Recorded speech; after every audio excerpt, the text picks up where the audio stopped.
Welcome into the Art of Story Living. I am Matthew Allen, and today we are going to be talking about how to tell beloved stories just like Elf. Elf is an absolute Christmas classic, and I want to share two things that make Elf really great and what makes it a classic. What makes it a movie that people will watch year after year? What makes it beloved? Obviously, the character of Buddy the Elf is a really important part of that. But I'm going to talk more about the storytelling aspects of Elf. Two things I want to share with you. And this is going to be really good if you are somebody who is on stage sharing stories or giving a talk and you want to incorporate storytelling. If you host a podcast and you want to tell a bit more longer form stories, really it's going to help you with longer form stories. It's also going to help you if you do speeches. A great speech is a great story. And if you're doing like a maid of honor or a best man speech or any speech to anyone at any point and you want to tell a story about that person, these two tips can be really, really helpful. I also have a big announcement which will give you opportunities to practice your storytelling. I have launched an evening of storytelling that I am calling Breadcrumbs. Every third Tuesday of the month, so right now it's just once a month, I'm hosting a free live place where you can come and tell stories. There'll be like 3 to 4 storytellers every night. It'll be centered around a theme. You'll get the theme beforehand so you can practice your story and think of the story you want to tell. And then you will come and tell stories. And this is also for people just to listen. What I really want is to create a space where we can, number one, like instead of doom scrolling at night or watching another episode of some show on Netflix because there's just always more shows out, always more things to watch and consume. I really want to create a space where people can just get off the scroll, get off the Netflix, and actually listen to real stories from real humans. I think what the world is missing is this deeper connection that we all are craving from each other. And I thought, why not use the thing that I love, storytelling, and the thing that I teach, and why not create a space where you could just come and tell stories? This is not a play. I'm not trying to sell anything during this. I'm not going to pitch anything. I'm really just wanting to build community around storytelling and then a space for you all to just be there for each other, to listen. And also, as a storyteller and as a content creator, especially in short form content, it feels like we have to say everything so fast and like just get it out. We have to grab people's attention with our hook, and then the next line has to be good. The next line has to be good. And we have to say it all really fast. And hopefully, you stick around to hear my whole 90-second video. And instead, we don't have to do that. People will come on, they will sit their butts in a chair, they will turn on their laptops, and they'll be fully there, ready to listen to you. You don't have to rush the story. You don't have to grasp to maintain their attention. They're there to listen to you and to listen to your story. And so we're not predicated on, skip rates and video duration length and likes and comments and then shaming ourselves because, man, we love that story, but it didn't get enough likes and comments. None of that stuff. You just get to pour your heart out to the people who are there listening. And that's the space I want to create. And then even at the end, I'm gonna leave 10 minutes where we're gonna do some breakout groups and we'll just have an opportunity to connect with each other. I'll give you prompts. It's not gonna be awkward or weird. You're gonna be filled with some beautiful emotion, and then I will give you some prompts and breakout groups so you can actually connect with a stranger and maybe even meet someone that you really like and that you can connect with. And I do believe that the people who show up for this and the type of audience I attract will all be like-minded people. So you'll be meeting someone with some similar interests, some idea of, or some interest in spirituality or philosophy. And typically, I have a lot of entrepreneurs or people who do want to create great change in the world. So that's where my audience is, and that's probably you. And so, yeah, if you feel like you would love to just sit and listen to stories of people out here doing our best, living life, and the challenges we go through, and the beautiful moments we all get to have, and you want to hear people share that stuff, maybe shed a tear, maybe laugh, I would love to see you there. And if you're somebody who wants to tell a story, I would love to have you tell a story. So the link for more information is obviously in the description, and really just get signed up there. Whether you're a storyteller listener, just sign up. I will send you more information on the date and the time. So it's the third Tuesday. The first one will be April 21st. It'll be at 6 p.m. PST. And yeah, and then once you get the welcome email, if you are somebody who wants to speak, there'll be an intake form in that email that you can fill out and request to be a speaker. So I'm really excited. Did I not say it already? It's called Breadcrumbs. Breadcrumbs because all of our stories hold the truth of who we are. And I also, if you've been listening to this podcast, also see that storytelling also has the breadcrumbs of your most authentic life. And the more we tell stories of who we are and who we've been and who we want to become, the more we get to become that person. The more we tell stories and we allow ourselves to be witnessed by an audience, the more we actually embody who we say we are. And so you just come and tell these beautiful stories and allow yourself to be witnessed. And it's a beautiful part of the process into stepping more into who you want to be. And all our stories hold the breadcrumbs of all these little hints of our best life.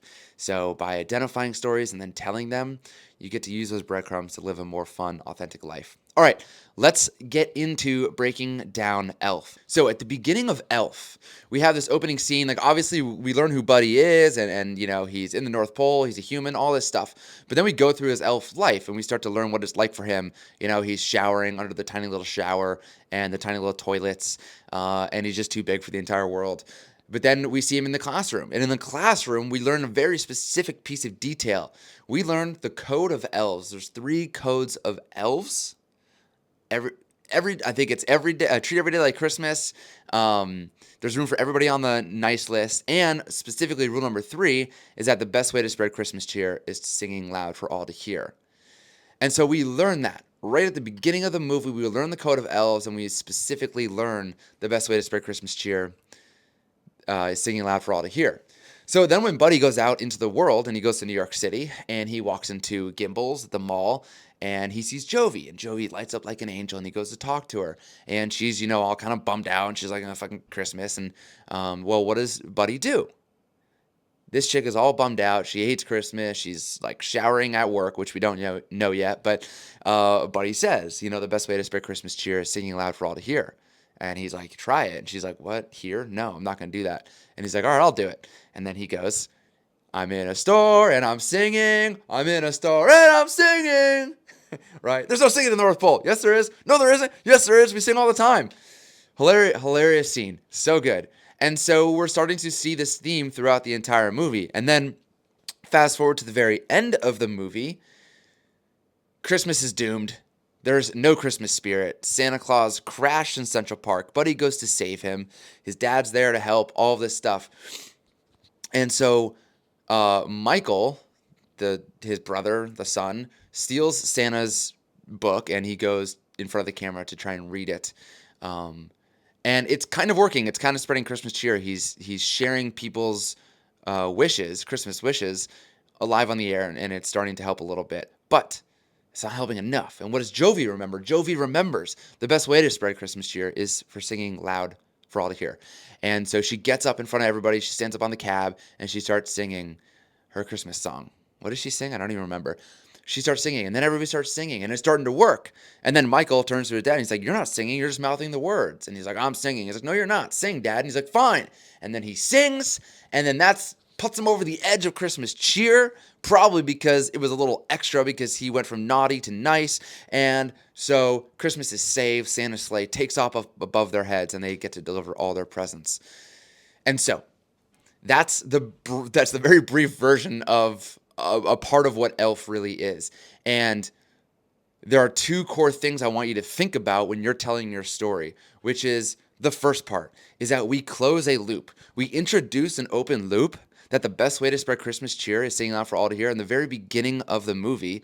And then at the very end, we close that loop with that same understanding. Oh, the best way to spread Christmas cheer is singing out for all to hear. Grumpy dad becomes not grumpy. He becomes nice, and he sings, and he saves Christmas. And so we have this perfect closed loop. And that's a really beautiful, important part of storytelling. It's like really aesthetically and emotionally pleasing for the audience. The audience even unconsciously will be like, yes, of course this is how it ends. It makes total sense that the movie would end this way. Even if they're not consciously attuned to it, they might not even they might not go like, oh, I knew that makes total sense. That was happening in the beginning of the movie. That happened in the middle of the movie. Like, no one's actually doing that consciously, but it's just like a good way to think about it is like music.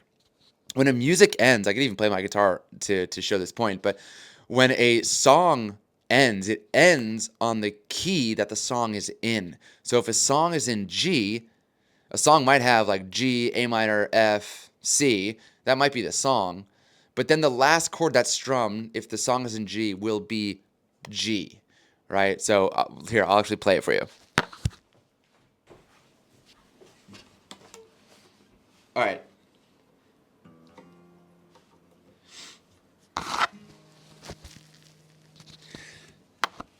All right, so here's the example, right? So here we got Folsom Prison Blues by Johnny Cash, which is this E, I think it's E7 or something. sorry, it's E, and then it's A, back to E, and then this is B minor 7 thing, and it's back to E. So the song is in E. There's a capo on the first fret for anyone who cares. So if you're playing this song and it's like, I'll just shorten it, and it goes like.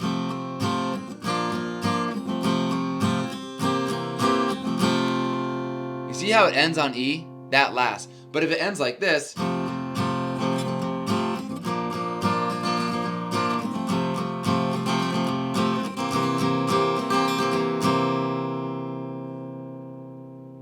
If I just strum that B chord there and that's how the song ends, you can feel the tension and the song isn't resolved. You don't have to consciously think about this, right? The song resolves on that E.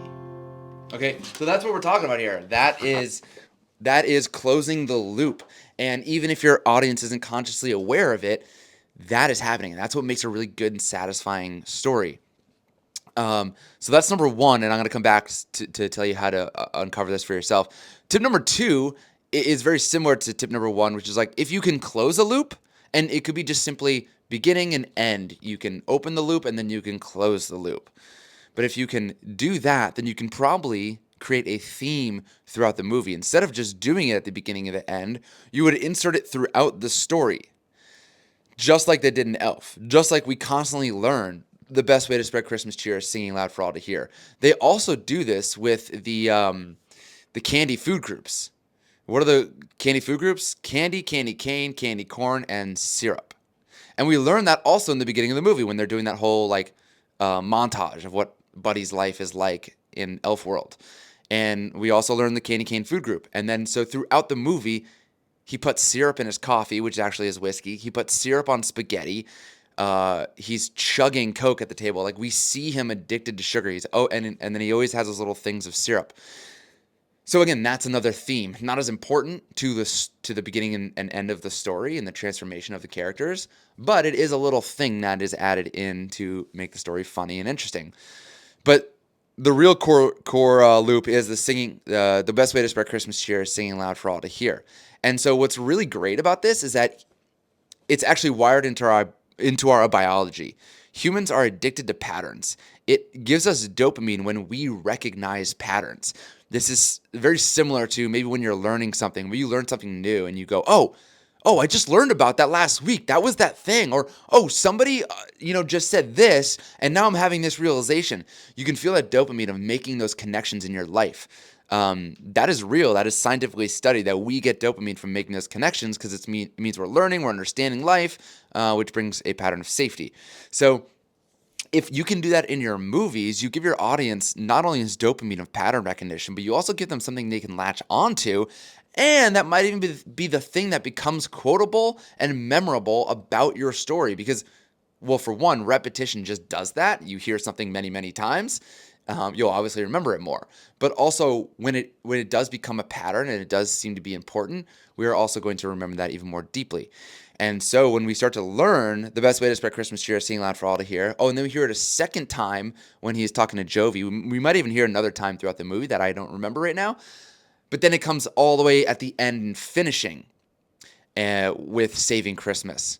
And so those are two ways to make your story really interesting. And you start with number one. If you let's actually go through this, and so you can learn how to do it for yourself. So this is a storytelling rule. This idea of kind of introducing something at the very beginning of the movie, like the Code of Elves. Rule number 3: the best way to spread Christmas cheer is sing loud for all to hear.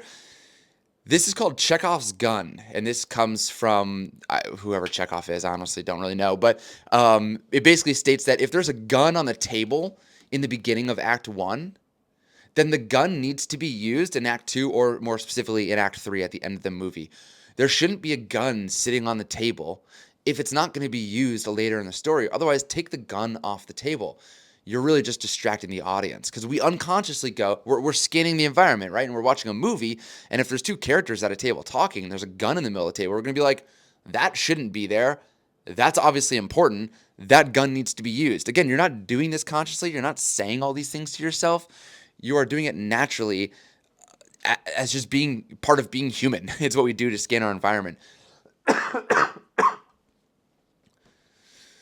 So if we can identify our version of the Chekhov gun, what can we introduce early on that will have a big impact later?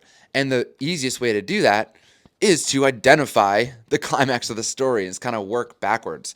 So in Elf, when we think about the climax, actually the first thing, it's good to know the climax, but what we should really understand too is like every great story is a character transformation, right? A character transform. And now in Elf, Buddy actually is not the one who transforms. He does get his family, which is beautiful, and that's the thing that he wanted. But he's actually consistently himself. He's like his elfish, happy self. He did get a little depressed before the end there, before Santa crashed in Central Park, but mostly he's just his upbeat self the entire movie. The transformation is actually Walter, his dad. His dad goes from, the money grubbing guy who doesn't give a isn't going to prioritize family and work really hard and doesn't even care about if his books suck. He just wants to make money, to a guy who says screw that, prioritizes family, makes a new choice, and even is bold and vulnerable enough to sing in public in order to save Christmas.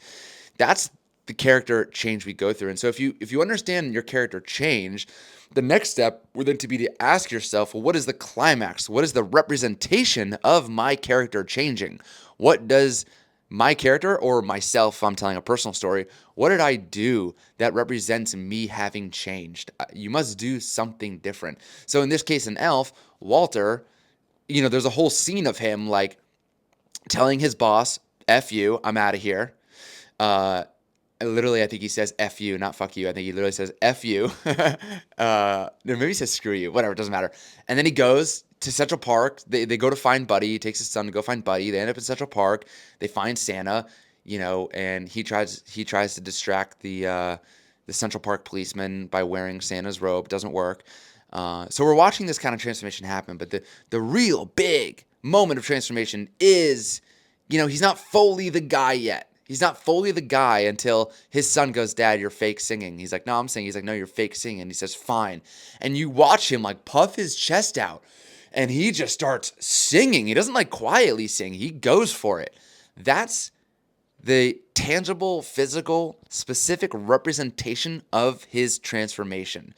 And so when you're thinking about your story, you ask yourself, what is my character transformation? We have a guy who went from naughty to nice, to put it in the most simple terms. Now, what is the tangible representation of him changing? And it's he sings. And then so if we understand, it's singing that shows his transformation, and he sings because that's what saves Christmas, then we want to now jump all the way to the beginning of the movie and say, how do we hint at this? How do we start to hint that, singing is going to be that tangible representation of our character transforming? And so obviously we're telling true stories. So you want to identify the truth of your transformation and what is that tangible thing that I did that shows that I changed. And then you would pull all the way back to the beginning and you would say, how can I start to like hint or show this, that this might happen? Again, like Chekhov's gun. We're going to leave this gun on the table. And now you're going to go, who's going to use that gun? Who's going to shoot it? Is it going to be that guy? Is it going to be that guy? What's going to happen with this gun? And you might not, again, consciously be thinking about that, but it's in your brain now. Just the same way you're not like, the best way to spread Christmas cheer is singing loud for all to hear. Are the characters going to sing, or who's going to be the one to save Christmas by singing? You're not sitting there thinking that. We're just planting it in your brain. And so that's what you really want to start to think about is, I want to pull my theme from that climactic moment. And then if you can figure that open loop, closed loop, can you fill in the middle where you can actually start to bring that about again? And you don't want to force something like this. If you can't do it, it's fine. But can you find moments where it's like, this actually shows up multiple times throughout the story? And now that I'm aware of that, I can just make that creative choice to bring this up multiple times. And again, we're talking about Elf, which is a scripted movie. Your story, your life isn't scripted. However, I'm going to show you an example of one of my stories of where I do this, where I made a creative choice to make a repeated statement so that people could latch onto it, and it gives the story a little bit more energy, and it has that theme that invites people in, and the patterns, and it creates the memory, all that stuff I said before. So before I show you that, so let's just recap. So when you look at your story, you want to understand, what is my character change? They went from this to this. They went from, Walter goes from naughty to nice. Cool. Now that I understand that, what is the tangible representation of the change? Okay, Walter sings in public. That's his tangible representation of going from naughty to nice. He fully embodies being a nice guy by singing. All right. What is the theme now we can attach to that? The theme they choose is that the best way to spread Christmas cheer is singing loud for all to hear. So now we want to go back to the beginning of the movie. We want to introduce that so I can unconsciously put that in your brain, you, the viewer, the audience. I'm going to unconsciously put that in your brain, and then it's going to become a theme throughout, so that by the end of the movie, when Walter sings loud for all to hear, we go, of course, that's what saves Christmas. Of course, Walter went from naughty to nice, and this is how he did it. And it creates that beautiful ending, just like the song ends on that E chord that I showed you. Bam, this movie ends on that perfect, beautiful harmony. It resonates, and we love it for it. And that's the way to create a beloved story. So what I'm going to do now is I'm going to share a talk I did for a book launch I was a part of. I co-authored a book called Heart-Centered Leadership, and I went to Tattered Bookstore in Denver, Colorado to speak and promote that book. And so this is the talk that I did, and what I ended up doing was, of course, telling the story. And so I'm going to ruin the story for you so that when you listen to it, you can understand what I'm doing throughout the story. And it was just the framework I just walked you through, these kind of 3 parts. So number 1, I understand my character change. My character change was this guy, me, who was obsessed with saving money so that he could one day retire in the future. So that when he retired, then he could pursue a life that he loved, that he could actually do things that he loved. So basically, we have this character who goes from sacrificing a fun and joyful life now for someday in the future to becoming a guy who learns how to enjoy the present and pursue joy in like the now. And so that's really what it is. It's falling in love with the present moment and enjoying the journey. So it's a guy who wasn't enjoying the journey to a guy who learns how to enjoy the journey. That's the transformation. The tangible representation of me transforming is actually taking action, riding my bike across America, and being fully present with the moment. Then the theme that I chose to pull from was actually I say every story is disempowered to empowered, right? You go from this to that. That's the character transformation. What I did was I chose to make the theme about the disempowered version of me, and I was going to hammer it home that this is me choosing to be this disempowered, and I'm going to use this theme of repetition throughout to make sure that you understand that I am living life the wrong way. And so, as I'm saying this, that's kind of something you can think about when you're thinking about theme, is that you can choose a theme from the disempowered version of you, from the empowered version of you, or that middle part where you transform, right? Like we did with Walter. Oh, singing was the thing that transformed him. That's going to be our theme. For me, I chose the theme to be this disempowered. I wanted to hammer that home. So what you'll see what I do is that I do this thing where, actually I won't fully spoil it. You can see it happen live. But there's a line that I just keep repeating. I just keep repeating it, just keep repeating it. And then the whole point is that I want to use this story to show you that I've broken that pattern, that I have locked in your head. And you can see every time I say it, people laugh. People laugh at it. So they're starting to get it. They're starting to understand it. To me, that makes the theme more powerful. It's like, okay, it's almost like when you abuse a joke so much that saying the joke over and over, it wasn't funny. Now it starts to become funny again because you've said it so much. It's kind of like that idea. A little bit. You'll see what I mean. So listen to the story and watch how I have one core theme, beginning, middle, end, and throughout the whole time, I am making sure that I am repeating this theme so that by the time I want to make my point, you get it. Really, I make my point because I took bold and courageous action, and you watched me, the character, transform. But then at the end of, and I might not do this perfectly, this is a few years old. It's like 3, 4 years old. So I might think about this a little bit differently, and I haven't done a lot of speaking, publicly. So I think what I ended up doing was like trying to make a lot of points at the end, which is what I would advise my clients not to do, which is to like try to just stick to one core point. But I think there might be some moments where I'm like, I'm tying in the title of the book, which is Heart-Centered Leadership. I am tying in my core point, which is to, be present, enjoy life, and all of that. But anyway, enjoy this. You can hear how it's done. And I'll just end the podcast after I let you listen to this. So hope you enjoy this live example, and I will see you on the next episode. I'm opting out of the mic. So, 2012, I graduated college with a bachelor's in civil engineering. And it took me about 9 months to get my first civil engineering job.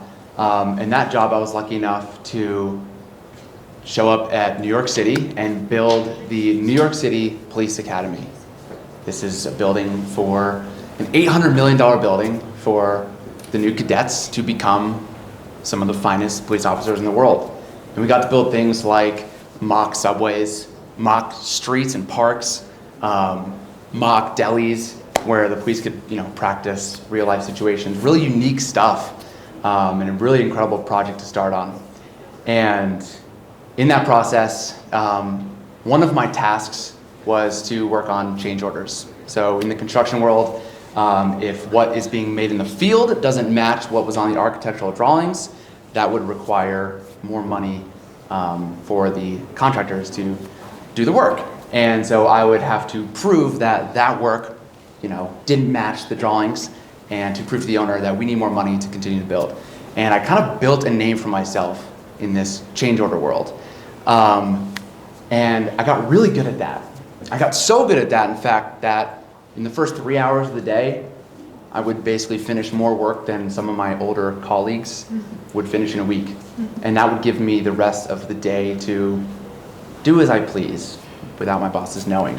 And so part of doing as I please was this idea that I could, this is 2013 mind you, that I could build an app that I could sell for millions of dollars and hopefully retire before 65 years old. That was kind of the mission. I worked on this app. That's not super important, but worked on this app. It didn't really come to fruition. And that kind of faded, and then I was like, all right, what else can I do? I will spend my time taking some online classes in coding. And I thought coders were getting paid twice what I was getting paid as a new engineer, so I could make money faster and hopefully retire before 65. And that's what I spent a lot of my time doing. And that happened, that was going on for about a year, and a year later, my project changed to downtown financial district of New York City. And in the financial district of New York City was about 3 miles from my apartment in the East Village. And so I said, 3 miles? This is great. I don't have to spend $135 a month on a subway pass. I will pay $135 a year for the bike share program and start biking to work. And I would save over $1,000 a year so that I can invest it and hopefully retire before 65. That's the goal. And so I'm at this brand new job in the financial district of New York City, and I am, of course, the change order king, and that is my sole job. And I remember one day walking into my boss's office, his corner office on the 13th floor, the corner windows, dropping off a stack of manila folders, a whole bunch of change orders, while he was still working on the ones from the day before that I piled on his desk. And he thanked me, and I remember looking out the window and seeing the Freedom Tower, One World Trade Center. And below that is the memorial that covers the ground of where the Twin Towers were. And on that memorial, it's a big waterfall. It has everyone's name of people that we lost that day on 9/11. And next to that is the Oculus. This beautiful white building. It's a transportation hub where a lot of the trains come in. $4 billion project in the shape of angel wings to represent the loss of the people we lost that day. And of course, the Freedom Tower, just this magnificent building, 1,776 feet tall, our independence. And to represent that, we won't be, bossed around by terrorists, and we'll stand strong and united.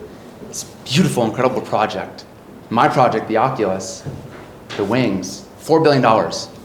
I'm like, leaving my boss's office. I'm like, this is it.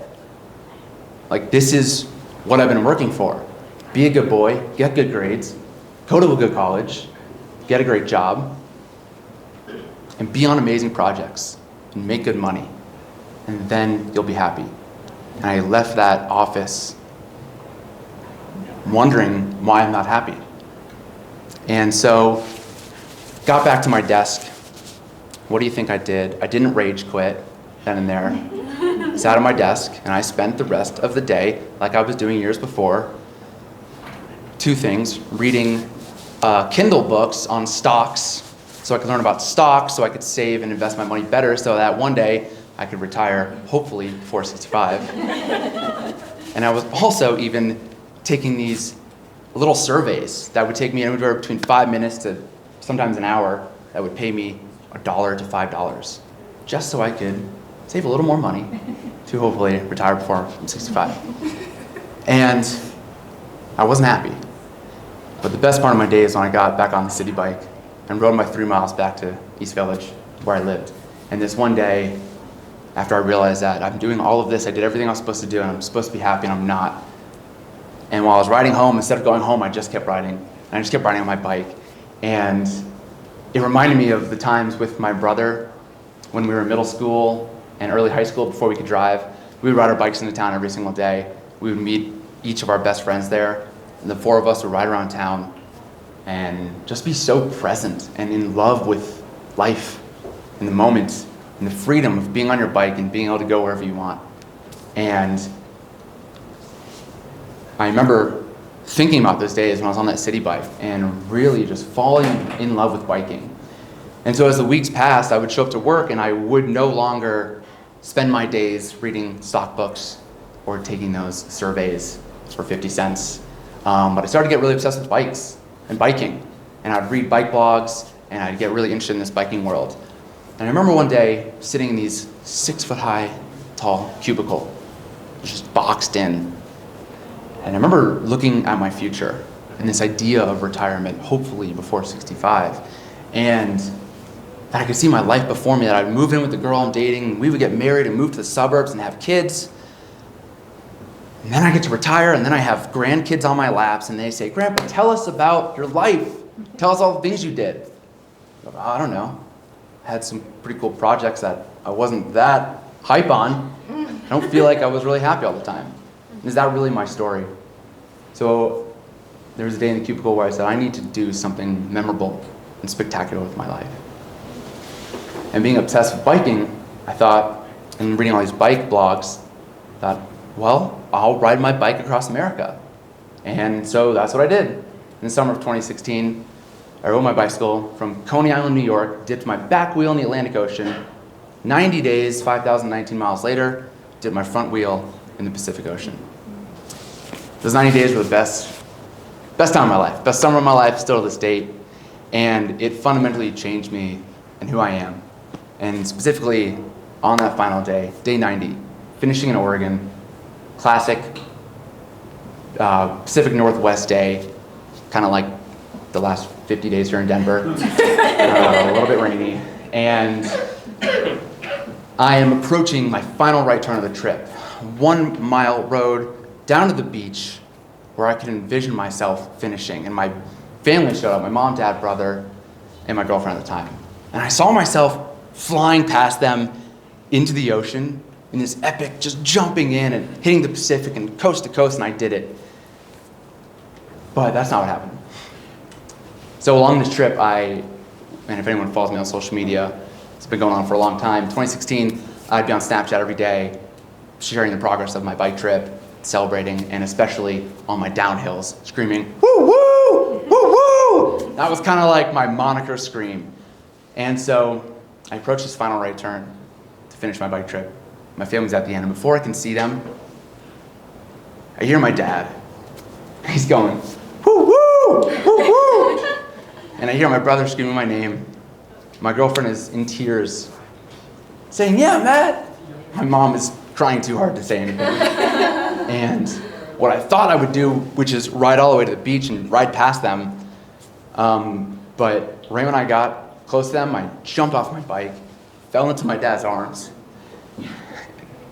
It was the best moment of my life, and he hugs me, my brother hugs me, my girlfriend hugs me, my mom hugs me, and we are enveloped in this cocoon of love. And I'm like, none of this matters. Climbing the corporate ladder and all this stuff. I get really emotional because it really changed my life. And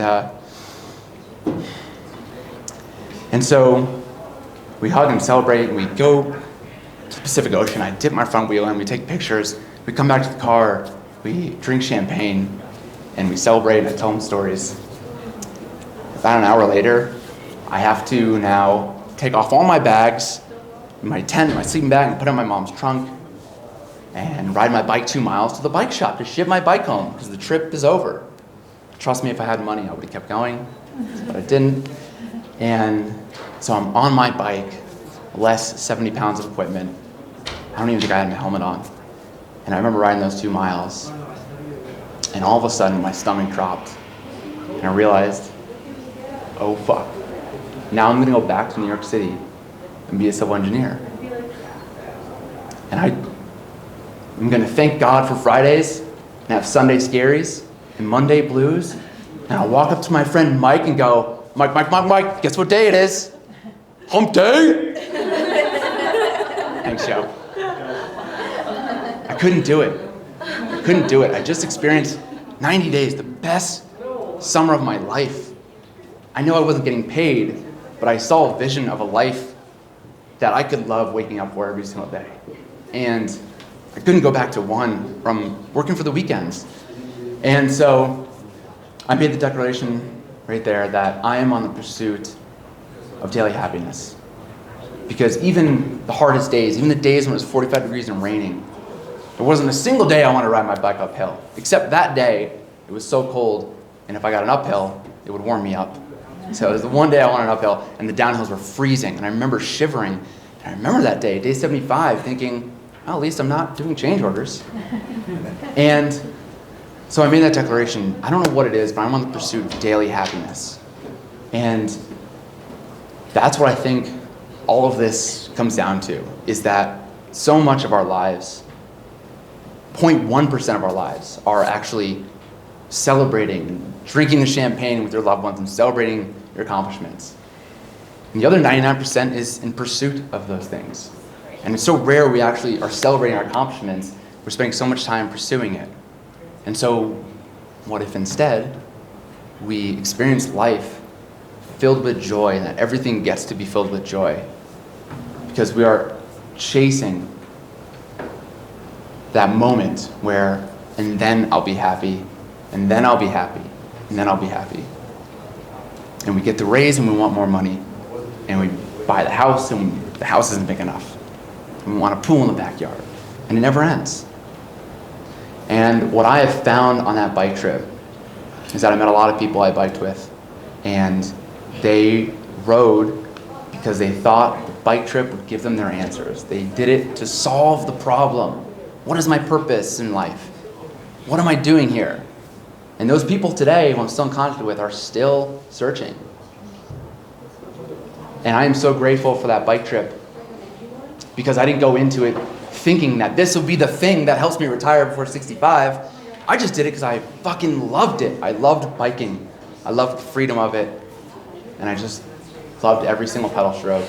And I loved the climbs, and I loved the downhills, and I loved all of it. And so, we do a lot of things in life hoping that it will solve the problem. We meditate so we can get a download, so we can blow up our business. Or we work out so we can lose the weight, so we can gain confidence, so we can find the girl we love, and then we'll be happy. And it's always, and then we'll be happy. But instead, if you can approach life and do things because you love them, and that doesn't mean they're easy, because biking across the country wasn't easy. Being a heart-centered leader isn't easy. But it's in that pursuit that we get to find all of the joy. And that's the purpose. And if focusing on our problems and trying to solve all our problems was the way to solve problems, none of us would have problems. So what if instead we stopped approaching life that way? We started approaching life as I do this because I love it, because it's fun. And so I offer that to you. And every moment, can you reframe the way you're showing up and see if you can find the joy even when things are hard. And knowing that when it is hard, it's leading you to become the person you want to become. And I think that's what it really means to be a heart-centered leader, is to lead with love. In everything you do, love it, love the process, and fall in love with it. And if you lead yourself through love, you can lead others. Thank you.